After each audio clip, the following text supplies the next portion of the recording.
스루프 타임즈 2023년 2월 4일자를 진행하도록 하겠습니다. 스루프 타임즈는 생존 우선순위와 기업 및 국가의 이익을 테마로 하고 있습니다. 구독, 좋아요 눌러주시면 제게 에너지를 팍팍 넣어주시는 그런 게 되겠습니다. 부탁드리고요. 1.5 배속을 보시기 바랍니다. 제가 좀 말이 좀 느린 편이니까요. 그 시청자분 중에서 댓글을 하나 올려주셨는데 매우 감사해서 좀 표현을 해봤습니다. 브리언 홍이라고 발음해야 될까요? 브라이언이라고 발음해야 되겠네요. 다른 일이나 운전하면서 라디오처럼 듣기 딱 좋습니다. 자주 오겠습니다. 운전하시면서 그 화면을 너무 보시면은 좀 안전운전에 근데 뭐 다른 일도 하시는 거니까 매우 감사하게 생각하고 저한테 그 키를 좀 넣어 주셔가지고 매우 감사하게 생각해서 좀 특별히 그 또 말씀을 드립니다. 현재로서는 뭐 거의 뭐 저는 뭐 시청자도 별로 없고 뭐 제 그 이 말하자면은 그 이 역사 기록으로서 그런 입장에서 그 정리를 하고 있는 거니까 뭐 그렇게 양해를 해주시면 또 감사하겠고요. 다르파라고 발음하더라고요. 그게 여기가 그 국방고등연구계획국이라고 되어 있는데 밑에 와서는 또 미국 항공우주국이라고 또 이렇게 되어 있는데 뭐 풀스펠링을 제가 몰라서 다르파는 바다에 착륙할 수 있는 무거운 화물기를 원한다. 디펜스 뉴스 스티븐 로지의 그 보도 내용인데요. 한마디로 그 예를 들어서 그 탱크 같은 거가 대부분 배로 그 가는데 이번에 뭐 우크라이나에 가는 것도 선적을 하는 그런 사진을 봤습니다만은 시간이 없다. 급하다. 그런데면 이런 대형 비행기가 영화에서나 나올 법한 그런 비행기로 탱크를 실어가지고 바로 육지에 그 상륙시키는 그런 어떤 이 가상도를 보여줬고요. 이것도 물론 가상도일 텐데요. 요거는 이제 그 뭐 하나만인데 이 밑에 이제 많이들 들어가 있겠죠. 그 이 탱크나 뭐 이런 것들이 프로펠러가 무려 엔진이 8개나 달린 거로 돼 있고 이거는 뭔지 어떻게 그 프로펠러가 어떻게 돌아가는 건지 잘 모르겠습니다만은 이게 앞으로 나오는 거죠. 앞으로 나오는데 이쪽에 뭐 뒤에 있는 것들이 이 엔진 뭐 프로펠러 같은 거 아니겠느냐 이 추진력을 위해서 그렇게 생각하는데 생각하는 방식이 어마어마합니다. 바이든 행정부는 알래스카의 주요 석유 프로젝트를 추천한다. AP 베키 본노와 매튜 델리 기자의 보도 내용인데요.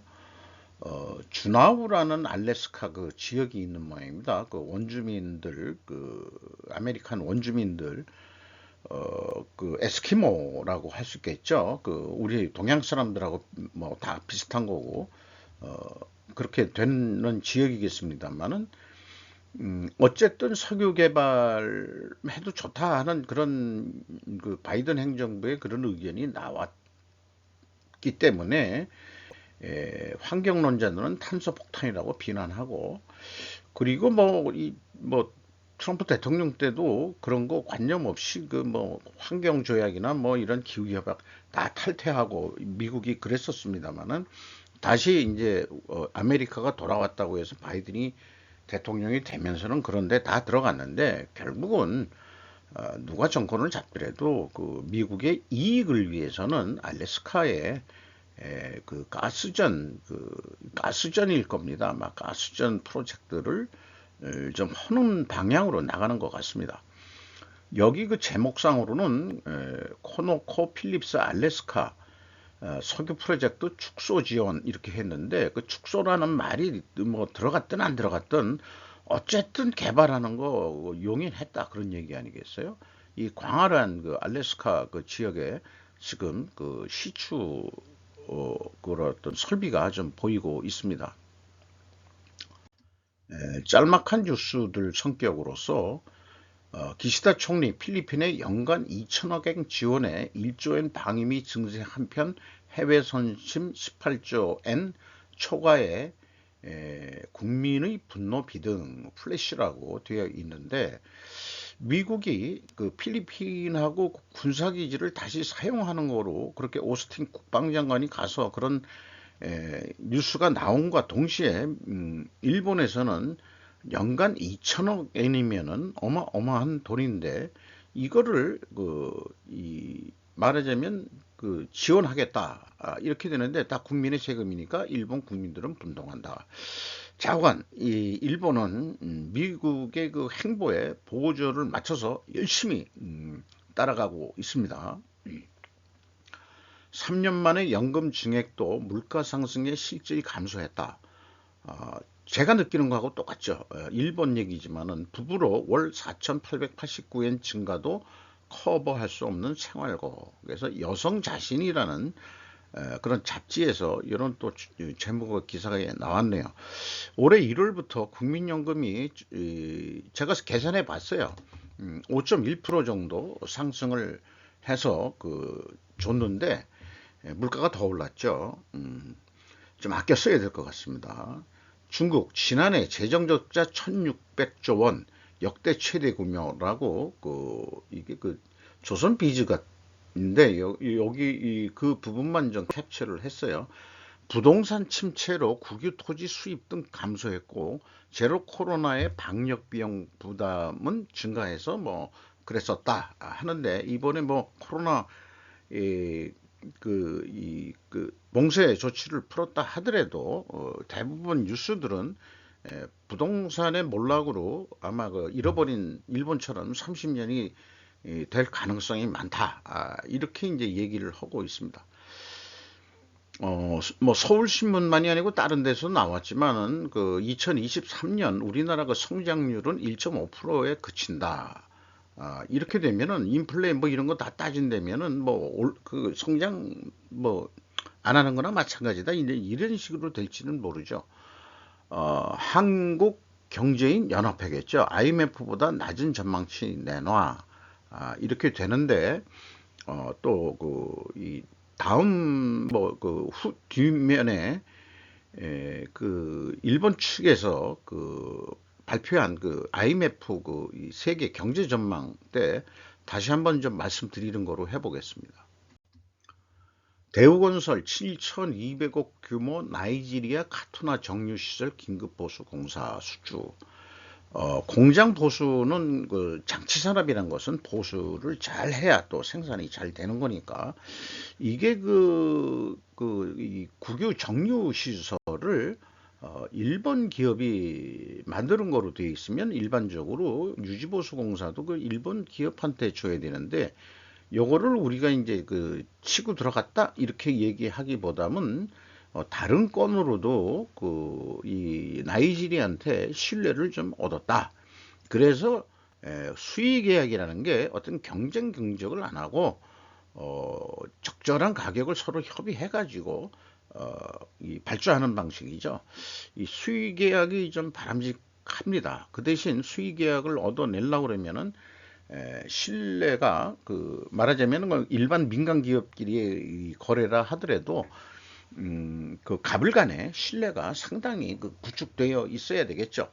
그러니까 우리나라 방사청 이 말하자면은 이 계약도 필요하다면은 기술적으로 국가 비밀이나 뭐 이렇게 안보나 이런 거로 해서 최저가 경쟁이라는 것은 방위산업 같은 경우에는 어울리지 않는다 하는 그런 뉴스도 또 나왔죠. 그렇게 되면 혹시 부정부패가 또 방산 비리가 또 나올 수 있지 않겠냐 하는 것도 있을지 모르겠지만은 한번 다뤄본 겁니다만 나름대로 견제 장치나 또 감사 등등 이렇게 또 이 점검해야 되는 그런 이 시스템적인 그런 건 또 보완이 되면서 해야 되겠죠.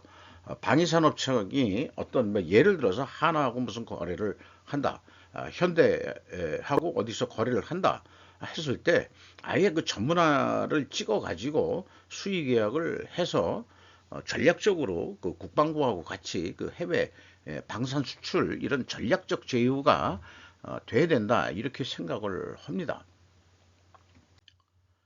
대혼란 IT 진출 한 기업 직원 3,500명 해고. 여기 나와 있는 세아 상령인데 그 IT의 그 이 현재 그 이 국내 그 정세가 매우 불안해 가지고 또 데모도 일어났고 뭐 하기 때문에 현지 법인이 SNH 글로벌이라고 되어 있는데 어쨌든 공장을 폐쇄하고 제조사업이 한 곳을 폐쇄하고 노동자 3,500명을 해고한다. 그러니까 그 섬유 그런 봉제라고 그러죠. 미싱 받고 이렇게 하는 거. 한국에는 그렇게 봉제할 언니들이 이제는 거의 없으니까 다 외국으로 나갔는데 여기에서도 뭐 파업과 사회적 불안 뭐 이런 등등을 해가지고 이렇게 나왔습니다. 아시아경제 정영진 기자인데 그 세아 상력은 그 비상장 기업으로서 세아라고 돼 있어가지고 제가 그 세아제강이나 뭐 세아 이런 데하고 같은 데인 뭐 계열인 줄 알았는데 좀 아닙니다. 아니고 이름만 세아라고 이렇게 되어 있는데 세아 상력은 국내에 있으면서 패션 계통으로서 섬유 그 비상장 기업으로 잘 나가는 기업으로 되어 있습니다. 그 외국 브랜드 런 것을 OEM 방식으로 그 수주해서 수출도 하고 그런 회사로 되어 있는데 2012년에 그 세운 거로 되어 있네요. 그래서 세아상력이 비상장 기업이지만은 2022년도 그 실적은 아직 공시가 안 됐으니까 한번 2021년도 거를 봤어요. 그랬더니 매출이 2조 원대로서 그 전년보다는 0.5% 감소를 했고 매출에 비례하는 매출 재료비는 거꾸로 2.1%가 증가했습니다. 그러니까 마진율이 이 수료분율이 그 2.3% 하락을 했죠. 거기다가 재고는 또 쌓였어요. 재공품이 많이 쌓인 거로 되어 있습니다. 잘 안 팔린다는 얘기죠. 그리고 운영 비용이 또 6% 증가했으니까 영업이익이 많이 떨어졌죠. 50.7%로. 그리고 또 원가 회계 영업이익보다는 551억 원이나 적은 수치로 나왔습니다. 이것이 그 재고가만 증가했고 매출은 거꾸로 줄은 이런 그 여파들이 2022년도에도 넘어오는 거 아니었겠느냐. 그러니까 명분이 그 파업과 사회적 불안 등이라고 했지만 사실상 뭔가 수익성이 좀 떨어지는 거로 그렇게 지금 보여집니다. 고려아연 17년 만에 중간 배당 주주 환심 사기 나선 최윤범 한국경제 장소우 기자의 보도 내용인데요. 순이익 30% 이상 배당 유지하겠다. 그런데 영풍그룹 일가와 지분 경쟁한다는 얘기가 이제 연결해서 나와 있습니다. 17년 만에 중간 배당을 하는데 주주가치 제고라고 설명하고 있지만 정기 주주총회를 앞두고 최은봉 고려아연 회장이 표밭 따지기 이사회에 표밭 따지기에 나선 거라는 해석이 많다. 정확한 건 아니지만은 그런데 그 최 회장 일가는 그간 장영진 영풍그룹 회장 일가와 고려아연 지배력을 놓고 지분 경쟁을 벌여왔다. 고려아연은 25년까지 3년간 연 1회 중간 배당을 실시하겠다고 지난 2일 공시했다. 단기 순이익의 30% 그러면은 그 ROE로는 몇 프로가 될지 모르지만 상당히 제 계산상으로는 한 5% 정도다. ROE로 그 계산할 때 투하자본 대비 그 ROE로 리턴 온 이쿼티라고 한다면은 한 5% 정도 되니까 중간 배당까지 하면 더 올라갈지는 모르겠습니다만은 은행 이자보다는 분명히 이제 높아지는 그거니까 투자한 사람들이 짭짤하게 좀 돈을 벌 수 있겠죠. 11명 구성원 중에서 6명의 임기가 이번에 끝나기 때문에 3월 24일로 만료되는데 저건 주총 전에 우호적인 그런 이사회를 좀 만들기 위해서 그렇다. 근데 여기에서 보면은 그 최 회장이라는 분이 젊거든요. 3세 경영이 됐는데 여기 남아있는 장영진 그룹 회장은 2세입니다. 그러니까 아직 영풍청에서는 3세 경영으로 그 전환은 안 돼 있는 것 같아요. 그러니까는 그 아버지 뻘하고 뭐 세력 싸움, 뭐 아니 지분 싸움이죠. 지분 싸움, 뭐 그런 거는 좀 안 어울릴 것 같고, 사실 그 뒤에서 다 뭐 서로들 의견 조정을 하고 있겠지만은 49세로 알려져 있습니다. 올해 50이 됐나 그러면 작년에 49세로 알았는데, 장관 나이 셈법이 바뀌어가지고 그대로 1년 또 묵죠. 그러니까 아직 50이 안 된 49세의 회장입니다. 그런데 이 고려 아연의 외국인 지분율을 보면은 JP 모건 스탠리 등 지분율이 23.52% 정도면은 이미 상당한 지분을 가지고 있는 거거든요. 그래서 제 생각에는 아마 그 외국 지분이 높은 외국 그 기관들이 중간 배당 좀 해라라고 돈 많이 벌었지 않았냐라고 압력을 준 것도 있지 않겠냐. 저는 그렇게 한번 추정을 해 봅니다. 참 이 우측에 있는 사람이 이 사람의 그 서적이 국내에서 번역이 된 게 다 됐고 그것을 다 꼼꼼히 봐서 많이 저도 배운 입장입니다만은 월가의 그 현자다라고까지 하지만 나심 니콜라스 탈레브 이러지만 탈레브라고 얘기하기도 하는데, 이 사람이 그 쉬운 돈의 시대는 끝났다. 비트코인은 종량이다. 그 암이다. 뭐 이런 얘기죠. 그런 부동산과 비트코인에 대해 지금까지 자산은 미친 듯이 부풀러 올라왔다고 말했다. 그는 주식 실적 호조가 현금 흐름 호조에 따른 것이 아니라 기초가 마련됐다고 말했다.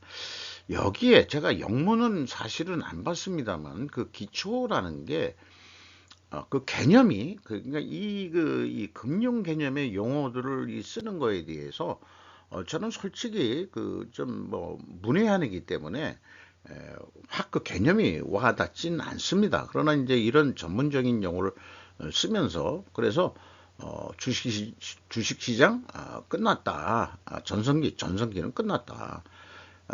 그래가지고 뭐 조금 그 이익 배당이나 이런 미국은 분기마다 배당하는 데가 많다고 그러니까 그런 이 은행 이자보다는 배당이 많다고 그러면은 일반 그 국민들이 월급에서 조금씩이라도 다 주식을 투자하는 게 아마 말하자면 습관처럼 되어 있다.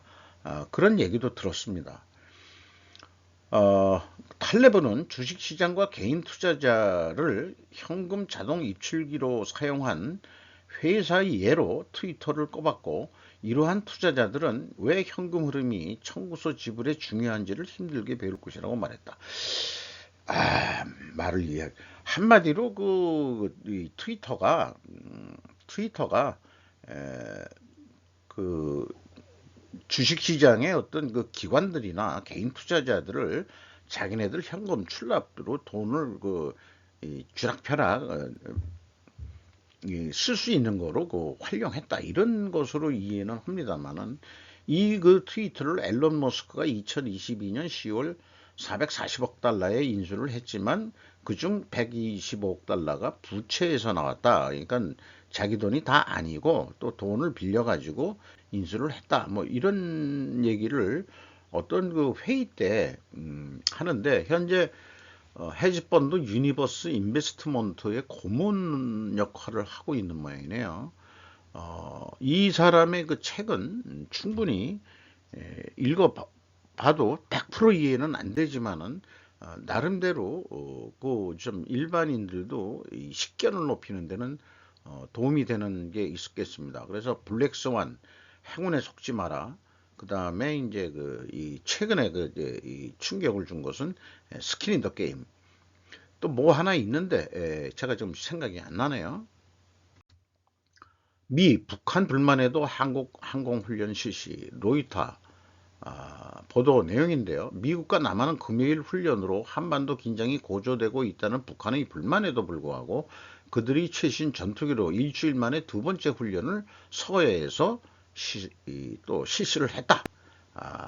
좀 보여주는 거예요. 오스틴 국방장관 오고 또 외무부 장관이 또 미국도 가고 뭐 해가지고 좀 조신하게 김정은이 보고 조신하게 있어. 작년처럼 그렇게 많이 쏴대면은 이제 곤란해. 이런 메시지를 전달하려는 건지 아니면은 반대로 그 중국의 이 시선을 이 대만과 북한 쪽으로 이렇게 양분시키는 건지 누가 누구를 양분시키는 건지 잘 모르겠습니다만은 이륙하기 전에 그 활주로에 연속해서 뜨기 위해서 엔진을 하면서 가니까 그 아지랑이처럼 이렇게 이렇게 보이는 그런 장면이네요. 지지컴 일본 시사통신에서 한미 다시 합동 훈련 요걸 왜 그냥 황해에서 북한을 압박 강화했다. 제가 전번에 한번 얘기했을 때 이 중국은 거기를 뭐라 그러냐? 그 우리가 서해라고 하는 데를 그럼 중국 측에 가까운 쪽은 뭐라고 얘기하느냐? 그게 옛날부터 그거 사실 그게 뭐 누구네가 명칭을 보다도 황해. 그게 그냥 공식 명칭이 아닌가 그런 생각을 해봅니다. 그리고 동해하고 일본해하고 맨날 싸우는데 이미 얘기했지만 어디서 전에 한 10년 전에 벌써 읽은 글인가 그런데 한국하고 일본하고 이 동해바다 명칭 가지고 싸우지 말고 싸움질하지 말고 청해라고 그러면 어떠냐? 동해가 깨끗하니까 이런 것도 좀 협의해 볼 만한 사항 아닌가 이렇게 생각을 합니다. 미 국무장관 중국 정찰 풍선 문제로 방중 일정 연기했다.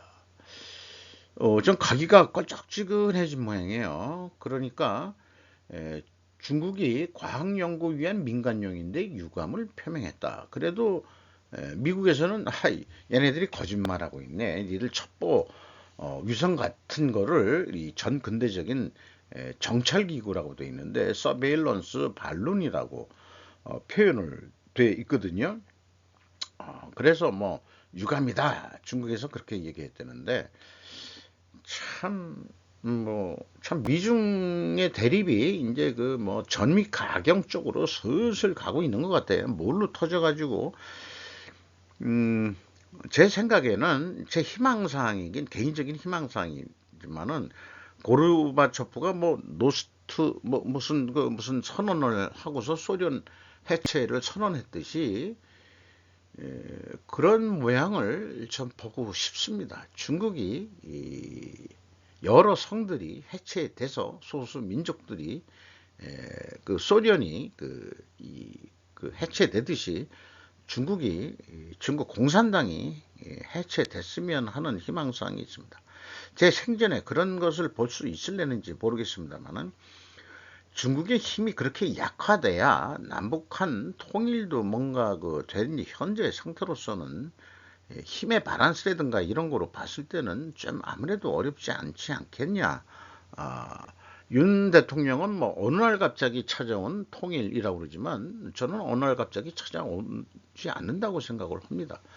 중국이 약화되어야 된다고 생각하고 중국이 드디어 미중 전쟁 미소 냉전에서 했지만은 실제 전쟁은 안 벌일지도 모르지만 경제 전쟁이 더 무서운 것일 거고 또 첩보전도 매우 무서운 것일 수도 있기 때문에 이 미중 전쟁에서 우리가 아니고 뭐 또 생각이 다른 분들겠지만 우리는 아니고 저는 미국이 중국을 제압하기를 기대합니다. 그래야 우리나라가 남북한 통일의 어떤 방향 기회를 얻을 수 있지 않을까라는 희망상을 갖게 되고 동남아 뭐 이런 데다가 공장 짓는 거를 당분간은 뭐 경제가 이게 교류가 된다 하더라도 북한의 인건비가 아직은 싸니까 충분히 이 북한에다가 섬유 공장부터라도 들어가고 여러 가지 이렇게 되면은 한국 경제에 도움이 되지 않을까 이렇게 생각을 합니다. 뜬금없이 좀 약간 사이드로 빠졌네요. 중국 경제에 대한 얘기인데 성장 잠재력 약화 피크 차이나론 힘 받는다.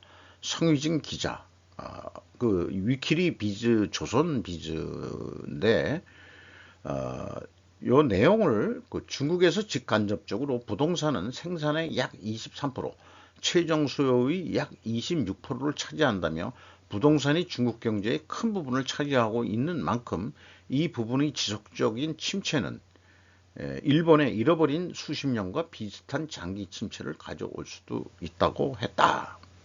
이런 거를 보도를 주간 그 위클리에 냈습니다. 중국 경제 성장률이 좀 떨어지고 있다는 얘기고요.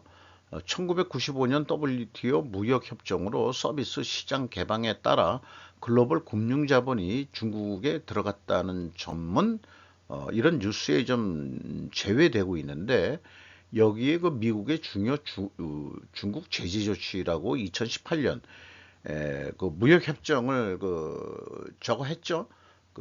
이 하와이에서 그 류호 그 부총리가 와가지고 벌쓰면서 이제 허허하면서 잘 됐다고, 잘 한 게 아니고 이제 이 무릎을 꿇은 이 말하자면은 무역 협정을 한 것이나 마찬가지인데, 트럼프 때 거기에 빠진 게 뭐냐, 언론에서 잘 취급하는 게 금융시장 개방이라고 저는 생각을 합니다. 그래서 이 쓰는 표현은 중국이 크기를 바라다가 어느 정도 커서 야 이게 파이가 먹을 게 있다 그러면은 95년에 이런 WTO의 서비스 시장 개방에 금융시장도 당연히 개방되는 거거든요. 그러니까 우리나라는 IMF가 97년에 개방을 했으니까 그것도 뭐 조지 소로스한테 뭐 당했다는 둥 우리가 그때 그렇게 금융 위기를 꼭 맞았어야 되는 상황이냐, 뭐 여러 가지 반성이 많고 어쩌고 저쩌고 저는 그쪽은 잘 모르겠습니다만은 어쨌든 미국 금융자본이 중국 이 금융시장을 잠식해가고 있는 중으로 저는 알고 있습니다. 그리고 또 이 합작이 아니고 100% 미국 자본으로 회사 설립도 금융 회사 설립도 중국 공산당이 오케이 했다. 왜냐? 돈이 딸리니까 와서 돈 좀 와서 그냥 뿌리셔. 뭐 우선은 그런 입장일 수도 있지 않겠냐. 재정 적자도 꽤 올랐대는데, 많아졌대는데. 그래서 2018년부터 중국에 대한 제재 조치를 쭉 했는데, 여기에 이제 금융시장이 어디 반영이 됐다 하는 얘기들은 없죠. 어느 정도 금융시장이 얼만큼 침투를 했다. IMF 때 우리나라는 결국은 미국 금융자본한테 한국시중은행 거의 뺏긴 거나 마찬가지고, 삼성전자도 뺏겼고, 그 다음에 포스코도 뺏겼고, 돈 되는 거는 짭짤한 데는 다 뺏겼습니다. 우리나라만이 아니고 일본도 그렇고요. 그러니까 중국도 똑같이 당한다. 그런 식으로 미중 대립이 되는 거고, 한국은 아니 이 인자도 안 됐는데 왜 우리를 왜 그렇게 미국이 그랬는지. 그래서 이제 거기에 상징적으로 한 거는 시진핑 옹께서 옹화라고 내가 쭉 2연임 때까지 쫙 올라왔어요. 3연임 때 딱 되자마자 이제 내리막길로 이제 역사의 뒤안길로 내려가시길 바랍니다. 이렇게 생각을 합니다. 조기가입 분명히 언급하지는 않았지만 우크라이나에 확고한 지원은 하겠다 해가지고 이분이 EU 대통령인가? 가운데가 그렇고 미셸 대통령, 이게 남자 대통령이고 폰데어 라이엔 유럽 위원장이군요. 이 여자분은. 그래서 자관 우크라이나가 나토 아니 EU에 가입하는 것을 긍정적으로 얘기한다. 이런 얘기인 것 같습니다.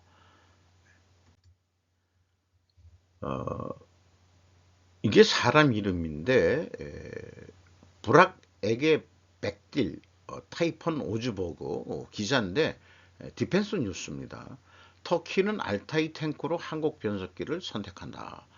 어저께 그 스르픈 뉴스에서는 엔진을 주로 얘기했는데, 오늘은 그 이 탱크를 움직이는데 변속기가 들어가는데, 이게 앙카라 발인데 SNT 그 중공업으로 되어 있는데 영어로는 다이내믹스로 되어 있는 모양이에요. 그래서 이 터키 최초의 토종 탱크인 알타이, 거기에 그 변속기를 공급할 것이라고 밝혔다. 매우 기분 좋은 뉴스가 되겠습니다. 이렇게까지 계약이 될 때까지 이 SNT는 지구력 운전 테스트를 포함해 현장 테스트와 평가 후에 체결되었다고 검증이 된 다음에 터키가 오케이, 우리 그 터키 탱크의 엔진과 그 다음에 변속기를 한국 거 쓸게. 그러니까 우리나라 기술이나 품질, 제가 또 품질로 한 다년간 또 먹고 살았기 때문에 품질이 일단 또 좋아야죠. 또 가격도 좋아야 되고, 네, 그렇습니다. 한국 외교장관 블링컨 회담 후 미국의 확장 억지력을 과시하다. 이렇게 제목이 나왔네. 일단 어떻게 가가지고 지금 블링컨은 지금 2월 달에 중국 가려고 그러는데 지금 뭐예요? 이 정찰 위성인가 에드벌룬 같은 그런 거로 해가지고 이게 얘기를 하는데 쭉 한 거면은 박진 외교부 장관이 이제 이 회의에 그 담화문 같은 거 발표하는 얘기만 쫙 써 있어요. 그러면서 이제 IR법에 대해서도 이제 뭐 언급을 하고 있는 거죠. 그 여러 사람이 달라붙어 가지고 좀 조심스럽게 편집을 한 건지 객관적으로 하려고 그러는지 가만 보니까 여기에 블링컨이 한 얘기는 없어요. 근데 이제 그 국내 그 공중파 뉴스를 보면은 블링컨 장관이 한 얘기는 오스틴 장관이 와서 얘기한 것으로 대동소이합니다. 핵 억지력하고 한미 훈련 강화 뭐 이런 하고 똑같은 얘기. 그 국방장관하고 그 국무장관하고 얘기는 똑같다 이렇게 그 생각이 됩니다. 그 이번에 그 외무장관이 가서 얘기한 것은 동맹이라고 얘기하면은 국방 안보만이 아니고 경제를 포함하는 거 아니냐. 그래서 유럽도 IR법에 대해서는 매우 지금 불만이 많고 독일도 지금 독일 총리도 그 뭐죠, 미간을 찌그리고 하는 그 사진까지 나왔었는데 어, 우리나라 외교부 장관은 동맹이란 경제적으로도 같이 먹고 살아야지, 이런 얘기를 미국한테 요구를 하는 것 같습니다. 그러니까 동맹이라고 하고서 경제적으로는 피해를 보게 만들면 그게 뭐가 동맹이냐? 한국의 입장이 그러니까 시발 우리 핵 만들래. 이런 얘기도 나오고 그러는 거 아니냐 이게요. 그러니까 6.25 한국전쟁 때 미국의 많은 그 젊은이들의 희생으로 우리나라가 지켜준 거, 그때 감사하고 뭐 그렇지만은, 아까도 얘기했지만은, 한국 경제 발전하고 또 먹을 게 있으니까 또그 금융 이런 것 등으로 또 미국이 이 금융, 뭐 미국만 아니죠. 다 WTO 되니까 현재 외국 그 투자 기관이 들어온 거는 미국만 들어온 건 아니죠. 영국도 들어오고. 근데 영미 외국 투자기관의 비율이 매우 높습니다. 높고 나머지 유럽 무슨 우리나라에는 한 200 몇 군데인가 뭐 이렇게 꽤 많이 들어와 있어요. 외국 투자기관들이 금감원에서 가끔 이렇게 발표를 합니다. 뉴욕 그랜드 센트럴 터미널 지하에 기차역을 완성하는데 50년 110억 달러가 소요되었다. 그것은 미국에서 물건을 짓는 것이 얼마나 힘든지 보여준다는 제목으로 비즈니스 인사이더 제이콥 징클라, 캐서린 바우드로 기자의 보도 내용인데요. 한마디로 엄청 오래 걸리고 돈도 많이 든다. 당초에 그 예산액보다 그냥 따블로 들게 이렇게 왜 미국은 가느냐. 그래서 여기 뭐 빨간불로 여기 그 예산의 3배가 넘었고, 그 다음에 그 납기는 그 상당히 지연을 하는 식으로 왜 미국은 그렇게 하느냐. 그러면은 프로젝트의 기간과 가격표에는 분명한 의문이 있다. 이렇게 된다면은 일본이든 한국이든 서유럽이든 다른 서구식 민주주의 국가들을 보면 우리는 미국에서 벌 수 있는 비용과는 전혀 거리가 멀다고 볼 수 있다. 그러니까 미국이 이 돈을 쓸데없이 많이 쓰고 기간도 오래 걸린다. 이 사회 간접 자본을 투자하는데, 그런데 전에는 그런 비유를 했었죠. 한국 고속도로는 빨리 놓긴 놨는데 싼 가격으로 계속 유지봉사 공사하는데 돈이 많이 들어가요. 근데 미국이 예를 들어서 대륙횡단 고속도로를 뚫었는데 그거 계속해서 그 유지보수 공사하려고 그러면은 말이 안 되는 거죠. 그러니까 걔네들은 시간이 걸리더라도 우리나라가 1m 폭으로 깊이를 파놨다 그러면은 미국은 한 3m 깊이로 파가지고 자갈 다지고 뭐 다지고 해가지고 해놓으니까 100년이 가더라도 걔네들은 유지보수 공사할 게 별로 없다. 자, 어느 게 좋고 어느 게 나쁜지 모르지만은 지금 미국 측에서는 이것은 국가적인 문제입니다. 라고 얘기했습니다. 프로젝트가 왜 이렇게 늦게 걸리냐.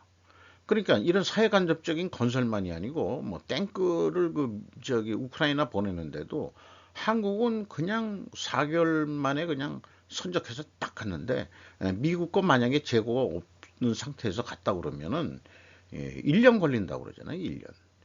이런 게 이제 제가 한번 또 전번에도 딜리버리라는 측면에서도 한번 얘기한 적이 있습니다. 뭐 이렇게 늦어지다 보니까 현재 미국이 인구는 계속 늘어나는데 주택 부족 규모는 한 150만 가구에서 500만 가구 사이다고 한다. 그래서 이런 주택 짓는 것도 엄청 느려 터지고 뭐 이런 것들이 있다. 이런 것이 있다. 그러니까 비싼 빌딩과 철도 프로젝트에만 얽매이고 있는 게 아니고 국가적인 문제가 이런 여러 가지 주택, 의료, 육아, 에너지, 심지어 대학의 가격에 치솟는 이유 등도 그렇다. 이렇게 이제 꼬집는 비판적인 기사가 나왔네요. 지구에서 가장 비싼 지하철 해서 연속해서 표현을 하고 있습니다. 그래서 이런 이 사회 간접 자본을 개발하고 또 투자하는데 나름대로 지구를 파괴하지 않고 더 많은 에너지, 더 많은 주택, 더 나은 도로, 공항, 기차를 얻을 수 있으며 교육, 직업 훈련에 더 잘 접근할 수 있습니다라고 우경 성향의 기금 단체인 스탠드 투게더의 선임 펠로우인 아담 밀셰프는 이전에 인사이더에 이렇게 말했다. 그러니까 이런 사회 간접 이런 거 투자하는데 조금 더 경제적으로 좀 더 해야 되지 않겠느냐 이런 의견인 것 같습니다. 그래서 이제 제가 한번 정리를 해보면은 퀄리티 코스트 딜리버리 식으로 미국이 쭉 진행을 했다면은 아마 이 기사가 원하는 그런 방향은 딜리버리 코스트 퀄리티 우선순위 아니겠느냐. 이런 얘기를 좀 이게 다 세 가지가 다 중요합니다만은 그래도 뭔가 한다 그러면 이 코스트는 이게 말하자면은 중간에서 좀 이게 돈을 빼먹으면 안 되죠.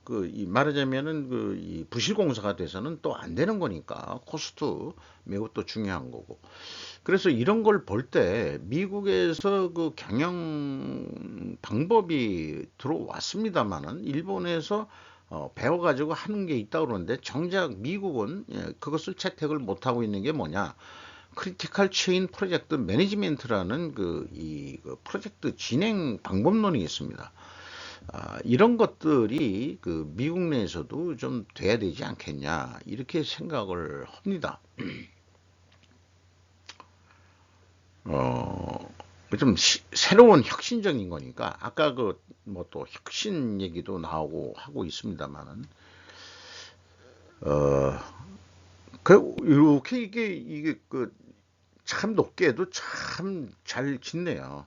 이게 그 터널인 것 같은데 우리나라 같으면 사람이 벅적벅적하고 막 그럴 텐데 여유 있게 이렇게 중국 이상이라고 만만디로 짓고 있는 것 같습니다.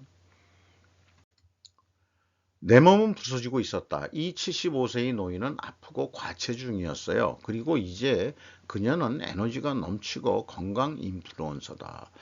인플루언서라는 말이 참 최근에 유행하는데, 예.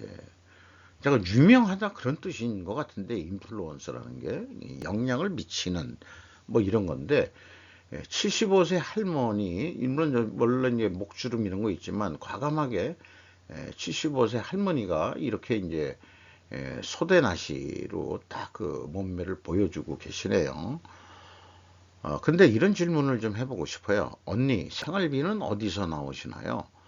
이렇게 운동하는 것도 어느 정도 생활에 여유가 있어야 운동을 할 수 있습니다. 네, 솔직히 까놓고 얘기해서. 일할 수밖에 없는 일본 등 동아시아의 고령자들은 과체중이 될 시간도 없어요.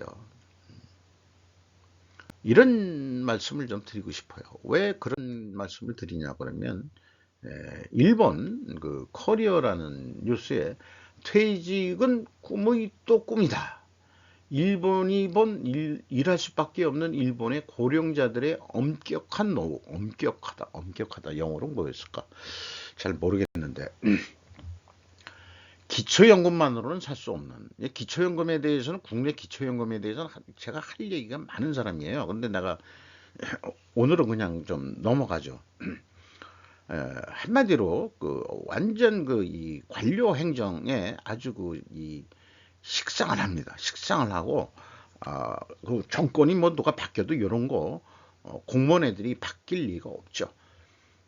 기초연금 하는데 뭔 놈의 그 신청을 해가지고 뭔 절차가 그렇게 복잡한지 그, 그 보편복지로 가야죠. 보편복지. 기초연금이라고 하면 보편복지로 가야 되고 국민연금이라든가 이런 거는 선택복지로 가야 되고 이게 구별이 돼야 되는데 무슨 기초연금을 선별복지식으로 뭘 심사를 하겠다는 건지. 기초연금 정도면은 아니 결국 또 얘기를 하고 많아요. 이재용 씨가 한 뭐 70이 되면은 그게 65세부터 기준으로 한다면 요즘에 이제 늦춰져 가지고 70이라고 한다면 70이 되면은 재벌이라도 기초연금은 그냥 주는 거다 이게요. 이 말하자면은 따지지 않고 이런 게 그 보편복지고 그런 거지. 그게 이제 조금은 사회주의 사상도 들어가는 겁니다만 기초기 때문에 그렇습니다. 기초. 얼마 되지도 않은 돈으로 알고 있어요.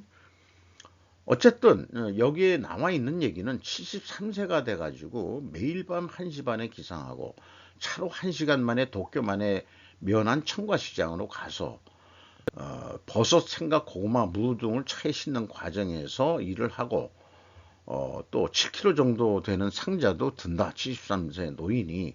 그리고 그것이 끝나면은 차로 뛰어다니고 레스토랑에 배달도 한 10군데 한다. 이렇게 하나의 샘플 취재를 뉴욕타임즈가 취재를 했다는 거예요. 그래서 고령화에 따른 과제에 씨름하는 동아시아 국가들을 했는데 일본, 한국, 중국은 모두 정책 전환, 기업의 보조금이나 퇴직 연령의 조정 등을 받고 있다. 세계가 고령화 사회에 대한 초읽기에 들어간 지금 많은 나라가 이 위기 대처법을 아시아에서 배우게 될 것.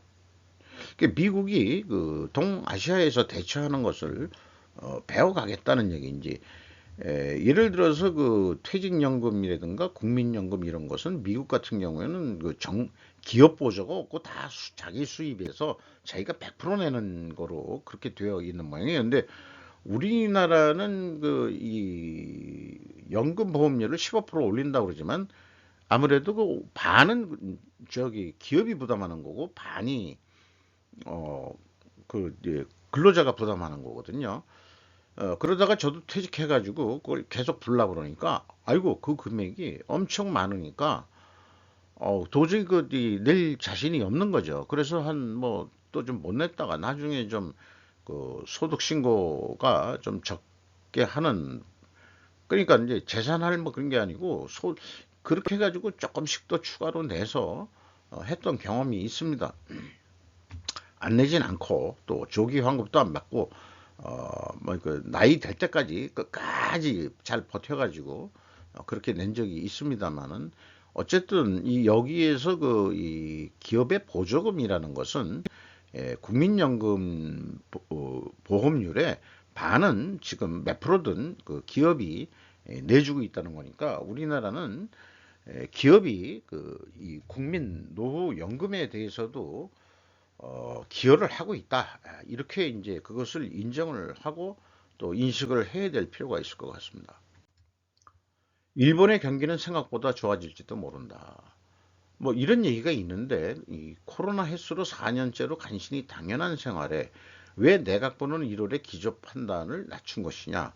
풀 코로나 정책으로 전환한 중국의 실태는 해가지고 동양경제에서 한 얘기인데 IMF 세계 전망에 어, 요 한국은 없어요. 한국은 없는데 요게 이제 이 전경련에서 아까 그 얘기한 올해 2023년이 1.5% 예상이 된다 했는데 전 세계 미국, 유로, EU, 그다음에 일본 이렇게 했는데 일본은 2024년도에도 좀 내려가는 거로 IMF가 그렇게 전망을 했죠.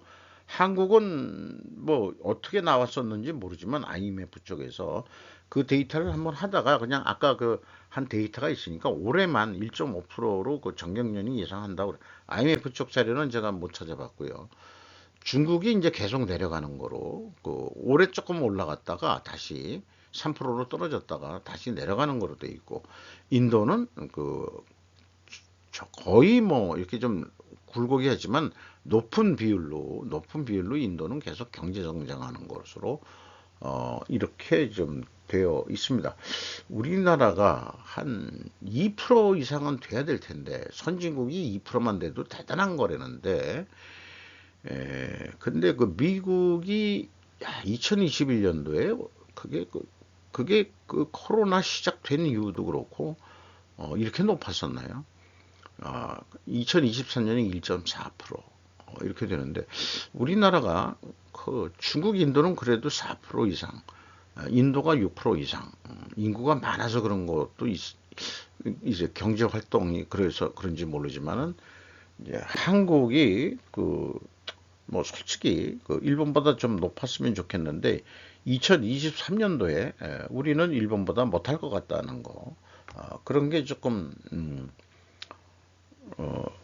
좀 기분이 다운되네요. 이상 2월 4일자 제가 편집해 본 내용을 소개를 해 드렸습니다. 뭐 제가 꼭 이것이 생존과 그 다음에 기업 및 국가의 이익의 그 테마 속에 들어가는지 안 들어가는지를 그것을 뭐 굳이 뭐 맨날 따지고 하는 그런 것들은 그런 거죠. 테마가 그러니까 느낌으로 딱 이건 내가 편집해야 될 사항이야.